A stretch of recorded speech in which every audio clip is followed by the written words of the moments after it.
there's a process called fining, which you often do with wine, and that's when you're trying to remove different compounds that are going to create things that you don't want, bitterness and so forth.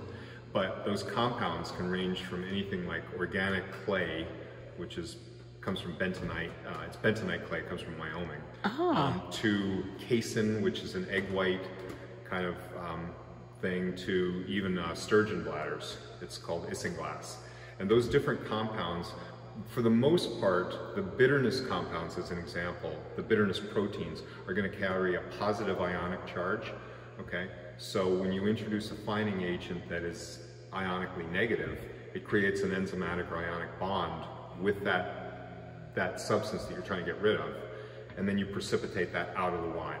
Wow. So that's what fining can help you do. And it's your choice of fining agent depending on what you're trying to get rid of. I'm here for that. Right, mad scientist. Wow. This is the barrel room. What? Look at that. Like I've always wanted like a wine barrel. Like even if it was empty, just to have you. And it smells amazing in here. Now the smell, it's an interesting to mention that. So in the wine industry, we will lose a percentage of wine through evaporation. And that's, in the wine industry, that's known as the angel share, okay? Loss to the angels. Now, it's interesting because in distilling, particularly whiskey and bourbon, you have the same problem because they age in oak, which is naturally porous, so you're going to lose some. But they just come at it, they refer to it differently than we do. In the wine industry, it's the angel share. In the distilling industry, it's the devil's due. I believe the angels are like, another round. A line like that. Yeah, right? that's right. Due. Devil's due, right. Yeah. And that's the phrase, right. Yeah. Okay. So here you're going to see some different size barrels, and some bigger ones over there. Oh, they're Generally huge. speaking, the average barrel size is going to be about 225 liters. Wow. About 60 gallons, give or take. We use a combination of American, French, and Hungarian oak. French being the most expensive, it's the tightest grained oak, okay, and it imparts a subtler effect to the wine. American oak is the most porous, it's going to impart a bigger effect to the wine. We tend to use more French than others, and with a little bit of Hungarian too, typically for Cab Franc. I think we're using it on some Petit Verdot now as well. But you'll also see red stripes around some of the barrels. That indicates that it's red wine there. Oh, wow. Okay. Now, a barrel can be used for both, but only in one direction. If it's been used for whites, you can then use it for reds. But once you have reds, you can't go back. Right. So all of these, it looks like in the first four right here, Yep. those are reds. Exactly. The ones with the red stripes on are going to be red. Wow. Wood barrels as opposed to like metal barrels. It's found that the wine, I mean, you lose a little bit of evaporation, but you also get, the reason to age in barrels is for the flavor contribution. So typically things like in French oak, vanilla, certain spices you might be able to get. In American oak, dill, coconut, those kinds of flavors can come through. Also vanilla. Hungarian tends to impart a kind of a savory aspect to the wine, so we use it on some of our reds. Wow. And yeah, so it's your choice. And then one of the other choices is what level of toast you want in the barrel. So barrels are made by hand, by coopers, and they're toasted over an open flame. So the degree of toasting is also a consideration too. Like for example here, you can see where it says MT here. This is a Hungarian oak barrel. It says MT, and that's medium toast. Okay. So when he means by toasting, he means the actual fire it takes to... The charring of the inside of the barrel. Wow. Yeah, right. That's right. So how can you tell... So there's an XM over here too.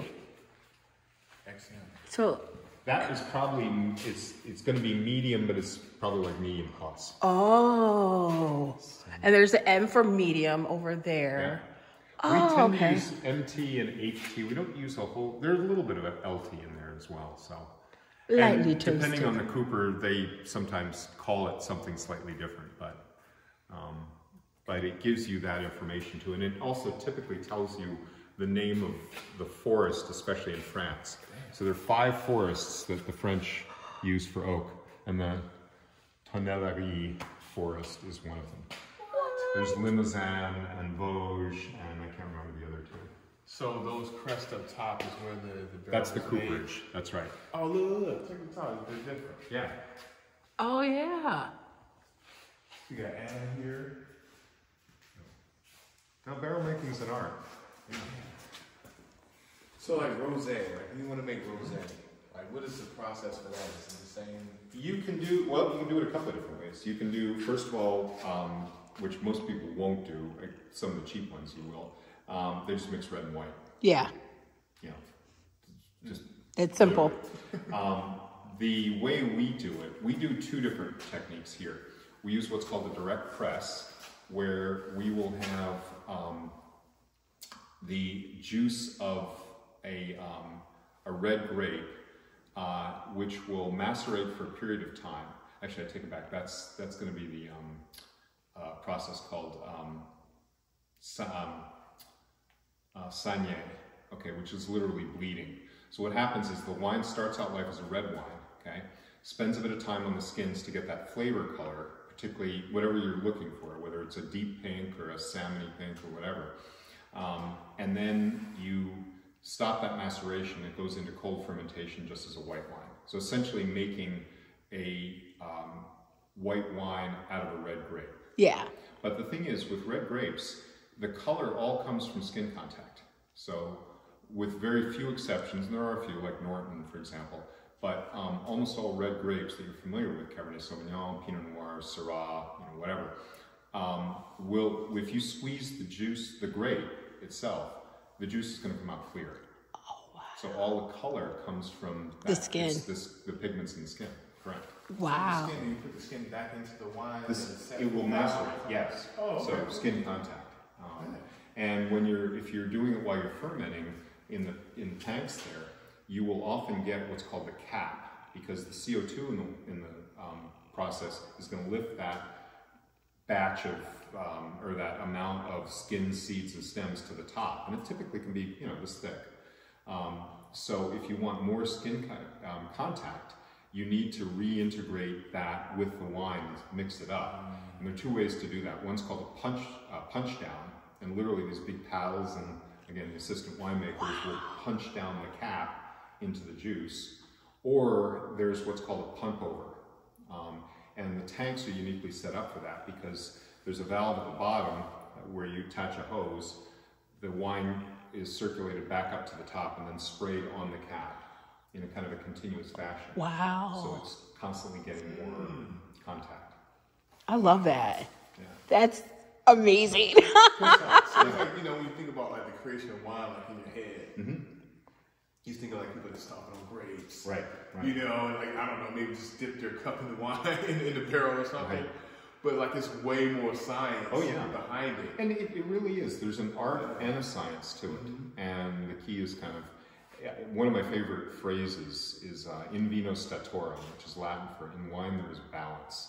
So everything in wine, balance in the vineyard. You don't want too much of one thing predominating in the wine. That's why you would use fining or things like that to make a wine that is properly balanced. Right. And then that really, it's like a work of art. It really is. I'm here for all of it. So, but it's different from other art forms in the sense that we consume it. Yeah. It's the only art that we can drink. You can go back many times to see the Mona Lisa in the Louvre, and it's still going to be there. It might change minutely. You're never going to notice it because of the light and everything else.